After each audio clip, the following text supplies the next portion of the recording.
James Watson, famous geneticist and Nobel Prize co-winner in the structure of DNA, dies at 97. The American geneticist James Dury Watson explains his work to discover the molecular structure on DNA, for which he shared the 1962 Physiology and Medicine Nobel Prize with Francis Crick and Maurice Wilkins.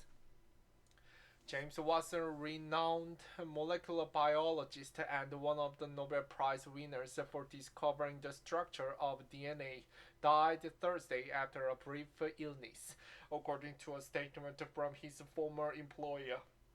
He was 97. His death was confirmed by the spokesperson with the Cold Spring Harbor Laboratory, where he spent the bulk of his career, who cited he died following a brief illness. Watson, whose mission it was to figure out what the molecule of life looks like, won a Nobel Prize for it in the 1962. He later became the first director of the groundbreaking Human Genome Project and the first living recipient to sell a Nobel Prize, some of which went toward raising money for scientific research. I think early on I wanted to do something important with my life. I still want to think about science and really nothing else. Watson told CNN in 2013, being driven by the desire to find the truth. That's really my legacy.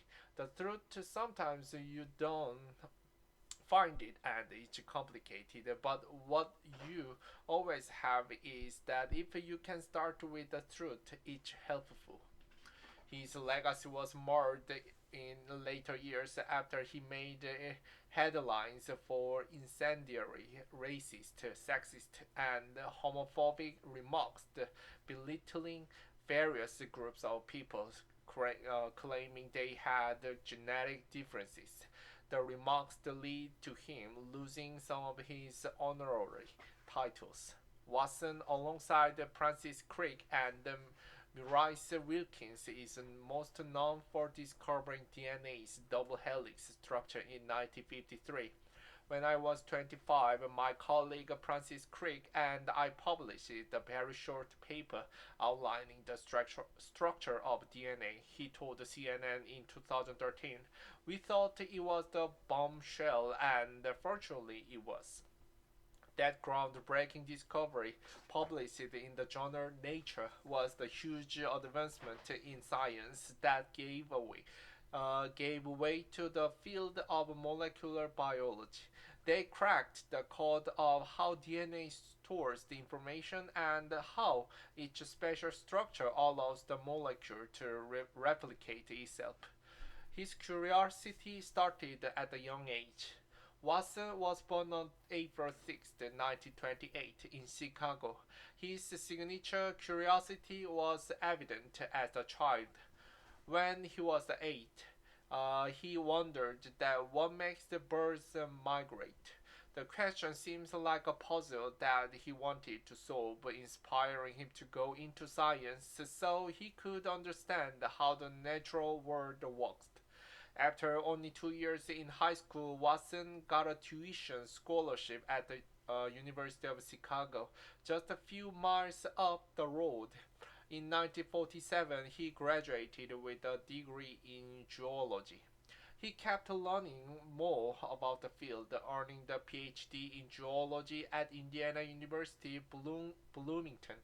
It was there where his childhood interest in bird watching gave way to his passion for learning about genetics. Watson became mesmerized with the three-dimensional structures of molecules from his bacterial virus research at the university. He found out about the work scientists were doing at the Cavendish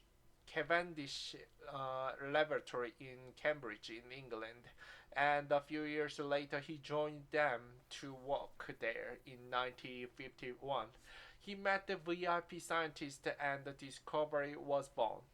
Watson met two important people in 1951, Wilkins and Crick, the man with whom he would later share the 1962 Nobel Prize in Physiology or Medicine. Wilkins showed Watson photographs of the X-ray diffraction pattern of the DNA structure, and later that year, Watson learned that both he and Craig wanted to discover DNA's structure.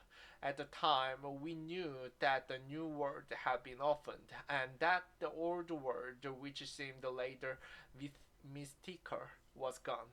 Watson said of the discovery during his Nobel banquet speech in 1962. All, all we could say when we got it is so beautiful. Watson record of getting the structure right, which took more than a year. Watson and Crick also used the British chemistry Rosalind Franklin's work to help them with their discovery, but her contribution was largely overlooked until after her death. Watson's first memoir, The Double Helix, a personal account of the discovery of the structure of DNA, sparked the controversy over his account of the DNA discovery and the roles of those involved. Franklin's work went uncredited, and she died of ovarian cancer in 1958 before the Nobel Prize was awarded for the DNA structure discovery. While the award is never given posthumously and Franklin was never nominated, some in the scientific community say she was snubbed. 3 years after winning the Nobel Prize, Watson published the textbook Molecular Biology of the Gene, which is one of the most used modern biology texts. I probably spent more than my career as the writer than as a scientist. Watson said in a 2012 interview with the NobelPrize.org. He said his popular textbook doubled his income and opened a new world. In 1968, Watson started directing the Cold Spring Harbor Laboratory, a Long Island, New York research institution for 25 years, transforming it into a hub for molecular biology research. It was the big year as Watson married Elizabeth Louise, and they later had two boys, Lupus and Duncan. Later in his career, Watson was the first director of the Human Genome Project, an international research effort that had the goal of mapping out the human genome until 1992, when he resigned. In 2007, Watson became the second person to have his genome sequenced in its entirety, and he published it online. He turned heads for different regions later. Watson also made news when he sold his Nobel Prize in 2014 for $4.76 million at auction, including the buyer's premium and the manuscript of his award acceptance speech for around $356,000, which raised money for scientific research. A Russian billionaire bought the medal and later returned it to Watson. Watson stirred the controversy late in life, tarnishing his reputation as a scientist in the series of racist remarks. In 2007, he made a comment about the intelligence of black people in Britain's Sunday Times. He was stripped of his title as counselor at the Cold Spring Harbor Laboratory, where he had worked for more than 4 decades. He also made other controversial comments without scientific backing throughout the years. These included repeating racist comment in 2019, insinuating a claim that blacks are less intelligent than white due to genetics. Those comments cost him the rest of his honorary titles at Cold Spring Harbor Laboratory. CNN's Elizabeth Landau and Joe Sotil contributed to this report.